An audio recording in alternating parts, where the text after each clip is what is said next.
आज हम अपने इस वीडियो में आपको प्रकाश का अपवर्तन के गुण को बताएंगे। पिछले मैंने बताया था आपको कि अपवर्तन परावर्तन प्रकाश का गुण होता है, तो उसी जिस तरह परिवर्तन होता है उसी तरह से अपवर्तन भी एक प्रकाश का गुण है। तो क्या है, तो इस तरह से हम आपको इसमें कुछ अपवर्तन से संबंधित पद भी हैं, अपवर्तन क्या है, कैसे होता है, ये चीज़ मैं आपको बता रहा हूँ। इस वीडियो में ध्यान से सुनिएगा, इम्पॉर्टेंट है। इसमें जैसे हमने पहले आपको बताया कि परिभाषा क्या होती है अपवर्तन का, कि जब प्रकाश किरण एक माध्यम से दूसरे माध्यम में जाती है तो वो अपने मार्ग से विचलित हो जाती है, अर्थात वो हट जाती है। तो इस घटना को ही प्रकाश का अपवर्तन कहते हैं। ठीक है, जैसे चित्र को, इस क्रिया को हम चित्र में दिखाएंगे तो और जल्दी समझ में आया है। ये जो रेखा मैंने खींचा, ये एक माध्यम, यहाँ एक शब्दावली आई है माध्यम। माध्यम से मतलब ये होता है कि जैसे प्रकाश जल से हवा में आ रही हो, यानी नीचे से लाइट हम मार रहे हैं तो ऊपर हवा में आ रही है, या हवा पे है हम पानी में लाइट टार्च जला रहे हैं, ठीक है ना, तो हवा से जल में जा रही है। या कांच ले लीजिए, हमने कांच में मार रहे हैं तो आर पार जा रही है, एक तरफ से हम टार्च मारेंगे तो दूसरी तरफ कांच का प्रकाश जाएगा। तो ये एक प्रकार का अपवर्तन हुआ, लेकिन सीधी नहीं जाएगा, अपने मार्ग से मुड़ जाएगा। तो इसी घटना को ही हम अपवर्तन कहते हैं। तो चित्र में मैं दिखा रहा हूँ, ये माध्यम की एक रेखा जो मैंने खींचा, ये परिसीमा रेखा कहलाती है। ये इधर लिख दिया है मैंने, परिसीमा रेखा। तो परिसीमा रेखा में हम ये बीच के माध्यम का बाउंड्री लाइन भी कह सकते हैं, कि जब प्रकाश किरण, ये देखिए प्रकाश किरण, ये हमने मान लिया ए ओ एक माध्यम है, इसको विरल माध्यम कह दिया, इसको हम सघन माध्यम कह दिया। पूरे को इस रेखा के ऊपर सघन माध्यम है, इस रेखा के नीचे पूरा विरल माध्यम है। विरल माध्यम का मतलब यदि मान लीजिए यहाँ हवा है और ऊपर हमने मान लीजिए कांच है रखा हुआ, और हम यहाँ से लाइट मार रहे हैं, ए ओ लाइट है, तो जब ए ओ प्रकाश किरण इस पे टकराती है, यानी कांच पे टकराई, तो कांच से जब वो दूसरी ओर जाएगी, टकराने के बाद आर पार हो जाएगी, तो वो ओ बी दिशा में जाएगी, ना कि ओ इस डॉट डॉट की दिशा में जाएगी, बी डैश की दिशा में नहीं जाएगी। ठीक है, ओ बी दिशा में नहीं जाएगी, ये किधर जाएगी, ओ बी की दिशा में जाएगी। क्यों? क्योंकि इसका मार्ग यहाँ सीधा जाना चाहिए था, लेकिन सीधे न जा करके अपने मार्ग से हट गई, थोड़ी इधर क्या हो गई, खिसक गई। इसको एन ओ एन डैश जो मैंने डॉटेड लाइन दिखाई है, ये अभिलंब बोलते हैं। क्या बोलते हैं इसको? अभिलंब। तो अभिलंब की ओर झुक जाती है। तो इस प्रकार से यहाँ पे देखा गया है, जब विरल से सघन में जाती, झुकना और दूर हटना ये माध्यम पर डिपेंड करता है। तो देखिए यहाँ पर भी मैंने बताया, यानी जब प्रकाश किरण सघन से विरल में जाएगी तो देखिए ए ओ, और ये सीधी जाना चाहिए लेकिन सीधी नहीं गई, अपने इस सीधी से इधर दूर हट गई है। तो ये इस बात पर डिपेंड करता है कि प्रकाश किरण किस माध्यम से किस माध्यम की ओर जा रही है। ठीक है ना। तो इस प्रकार से हमने यहाँ पे दिखा रहे हैं कि जब प्रकाश किरण सघन माध्यम से विरल माध्यम में जाती है तो अविलंब से दूर हट जाती है, अविलंब से दूर हट जाती है। और इसी तरह से इसमें पहले चित्र में मैंने बताया कि जब प्रकाश किरण विरल से सघन माध्यम में जाएगी तो अविलंब की ओर झुक जाएगी। तो देखिए ए ओ बी अविलंब की ओर झुक गई है, और सघन से जब विरल में जाती है तो अविलंब से देखिए दूर हट गई है, यानी सीधी न जा करके अपने मार्ग से दूर हट जाना, और इधर की ओर, इधर से दूर हट जाना, यानी अविलंब की ओर चली जाना, इधर अविलंब से दूर हट जाना। ये पूरी क्रिया को ही हम कहते हैं अपवर्तन। लेकिन परिभाषा हम ऊपर की जो 2 लाइनों में बताएं वो सिर्फ यही है। ठीक है ना, इस तरह से चित्र के माध्यम से दिखा दें। अब हम इससे कुछ पद हैं, तो ये विरल माध्यम में पद की बात करते हैं। तो ये विरल माध्यम हो गया, ये बाउंड्री लाइन के नीचे, बाउंड्री लाइन के ऊपर हमने विरल सघन माध्यम कह दिया। जाने वाली प्रकाश किरण को देखिए मैंने यहाँ पर लिखा है आपतित किरण कहते हैं, ए ओ को आपतित किरण, और निर्गत किरण जो जा रही है यानी आर पार हो गई, यानी पार हो गई, तो उस पार वाली किरण को कह दिया अपवर्तित किरण कह दिया। ठीक है, और ये अविलंब रेखा जो है, इस अविलंब रेखा जो नॉर्मल रेखा कहलाती है, इसको हमने कह दिया अभिलंब। क्या नाम दे दिया? अभिलंब। तो आपतित किरण, अपवर्तित किरण और ये अभिलंब, ये पद वाली हो गए। ठीक है, अब हम इसमें देखते हैं कोण भी बन रहा है। तो अभिलंब तथा आपतित किरण के बीच जो कोण होता, आई से दिखाया, इसे आपतन कोण कहते हैं। क्या कहते हैं? आपतन कोण मैंने लिखाया है, ये देखिए आपतन कोण है। और आर, आर क्या है? अपवर्तन कोण है। अपवर्तन अभिलंब और अपवर्तित किरण के बीच का कोण है, तो ये अपवर्तन कोण आर से मैंने दिखाया है, ठीक है ना। तो आपतन कोण और अपवर्तन कोण यहाँ पे है, ठीक है ना। तो ये आपतन कोण है और ये अपवर्तन कोण। तो इनकी परिभाषा भी हम दे सकते हैं कि अभिलंब आपतित किरण के बीच का कोण को आपतन कोण और अभिलंब और अपवर्तित किरण के बीच का कोण अपवर्तन कोण कहलाता है, ठीक है ना। तो इस प्रकार से इसके शब्द। अब एक और चीज़ ध्यान दीजिएगा कि ओ को मैंने दिखाया है यहाँ पर। ओ को आपतन बिंदु कहते हैं, यानी आपतन बिंदु कौन सा होता है कि जहाँ आपतित किरण, अपवर्तित किरण और अभिलंब ये रेखा पर सीमा रेखा के या माध्यम बाउंड्री सीमा के जिस बिंदु पे मिलती हैं उसे आपतन बिंदु कहते हैं। तो ये थी आपकी पद समावली, ठीक है। तो अब हम अगला इस तरह से अब हम देख लिया कि यहाँ पर कि आपतन कोण का मान इन पे अलग अलग स्थिति पे अलग, यानी जब विरल से सघन में जाती है तो आपतन कोण का मान देखिए अपवर्तन कोण से बड़ा है, और जब प्रकाश किरण सघन से विरल में जाती है तो देखिए आपतन कोण का मान अपवर्तन कोण से छोटा है। तो I is less than are और यहाँ पर I is greater than are.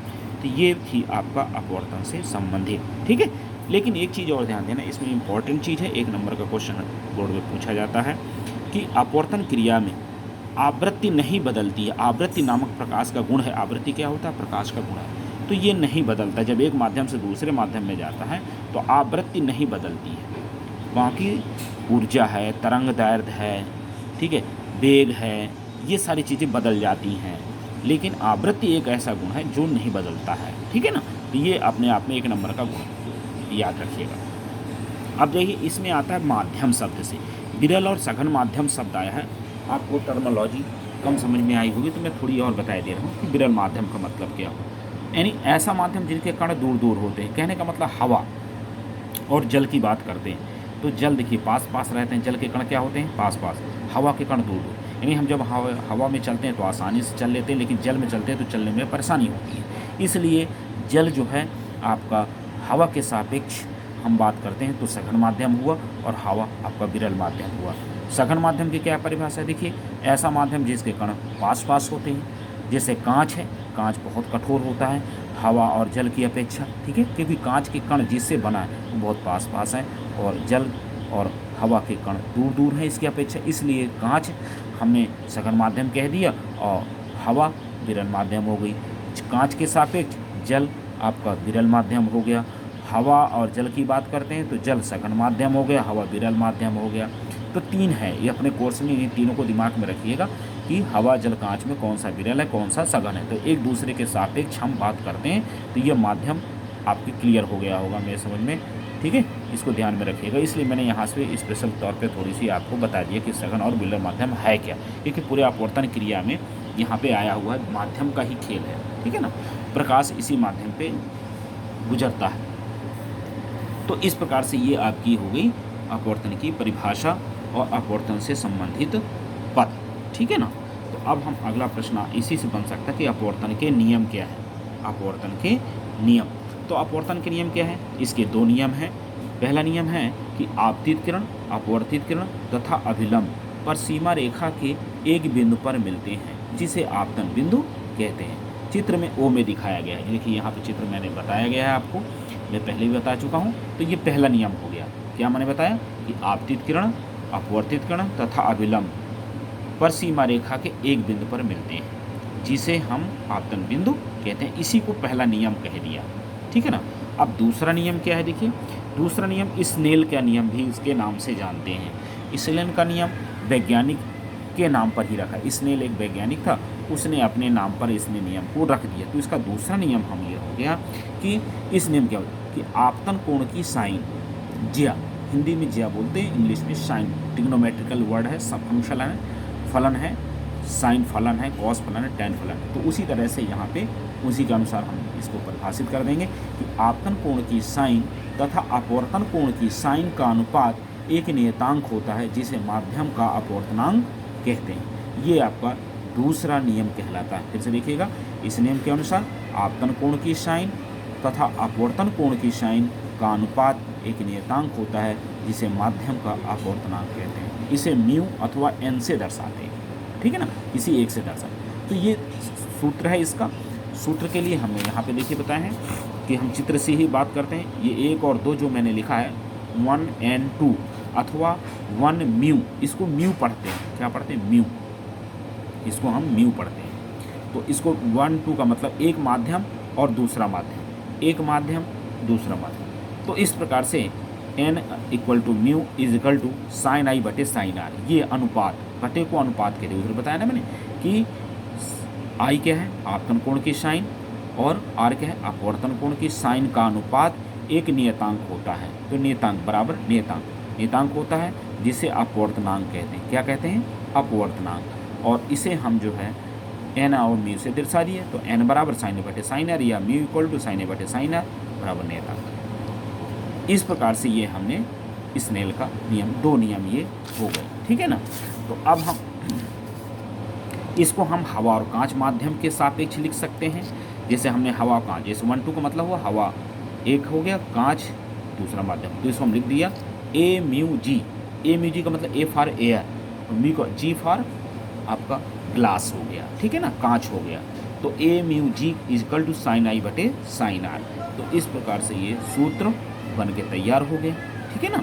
तो इस तरह से हम माध्यमों पर यहाँ पे डिपेंड कर देते हैं। यदि हवा और जल की बात करते हैं तो डब्ल्यू म्यू जी कर सकते हैं, या ए म्यू डब्ल्यू कर सकते हैं। ए मीन्स डब्ल्यू मीन्स वाटर, तो ए म्यू डब्ल्यू इजकल टू साइन आई बटे साइन आर, ठीक है ना। तो ये माध्यम पर ही ये नाम बदल जाता है, इसलिए हमने इसको इस तरह से आपको बताया 1 2 अथवा ए म्यू जी।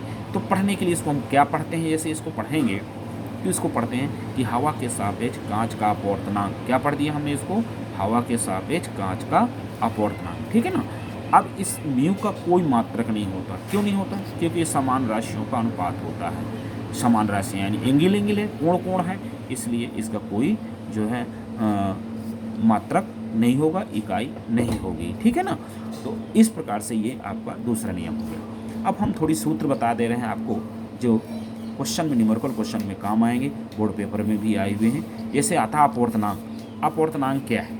ठीक है ना। तो अपवर्तनांक हम परिभाषित कर देंगे कि पहले माध्यम में प्रकाश की चाल तथा दूसरे माध्यम में प्रकाश की चाल का अनुपात एक अपवर्तनांक कहलाता है। क्या कहलाता है? अपवर्तनांक होता है या नियतांक होता है। उसी नियतांक को ही हम अपवर्तनांक कह दिए। ये माध्यम के सापेक्ष हो। कैसे हम पढ़ें? पहले माध्यम के सापेक्ष दूसरे माध्यम का अपवर्तनांक। तो V1 और बटे V2 जो मैंने दिखाया है वो पहले माध्यम में प्रकाश की चाल हो गई, और V2 का मतलब हो दूसरे माध्यम में प्रकाश की चाल। तो शॉर्टकट है कि 1 and 2 इजिकल टू V1 बटे V2। या यदि हम वायु और जल की बात करते हैं तो इसको हमने A म्यू W से डिनोट कर दिया। तो VA अपॉन VW अर्थात एयर, इसको हमने कैसे पढ़ाना बताया था मैंने। हवा के सापेक्ष जल का अपवर्तनांक बराबर होता है हवा में वेग, हवा में चाल बटे जल में चाल, ठीक है ना। तो इस तरह से ये भी सूत्र याद रखिएगा। और यदि हम तरंग दैर्ध्य के पदों में व्यक्त करते हैं अपवर्तनांक को, तो λ1 बटे λ2 हमने तरंग दैर्ध्य भी डिफाइन कर दिया। लैम्डा, इसको लैम्डा पढ़ते हैं। क्या पढ़ते हैं? यानी पहले माध्यम में तरंग दैर्ध्य और बटे दूसरे माध्यम में तरंग दैर्ध्य किसकी है? प्रकाश की है। तो इस प्रकार से हमने इसी सूत्र को, अपवर्तनांक को n1 and 2 is equal to λ1 बटे λ2, इस तरह से ये सूत्र आपका बन गया। अब एक चीज़ और ध्यान दीजिएगा कि अपवर्तनांक को लैम्डा में संबंधित सूत्र क्या है? नहीं, लैम्डा बढ़ाएं तो अपवर्तन में क्या परिवर्तन आएगा, अपवर्तनांक बढ़ाएं तो लैम्डा में क्या परिवर्तन। तो रेसिप्रोकल होता है। इस सूत्र में शॉर्टकट यहाँ पे दिखा दिया हूँ कि अपवर्तनांक लैम्डा के रेसिप्रोकल होता है, इसलिए लैम्डा बढ़ाने से अपवर्तनांक घट जाएगा, लैम्डा घटाने से अपवर्तनांक बढ़ जाएगा। ये याद रखिएगा। इस प्रकार से ये मैं समझता हूँ ये न्यूमेरिकल क्वेश्चन में काम आएंगे और आपके समझ में आ गए। धन्यवाद।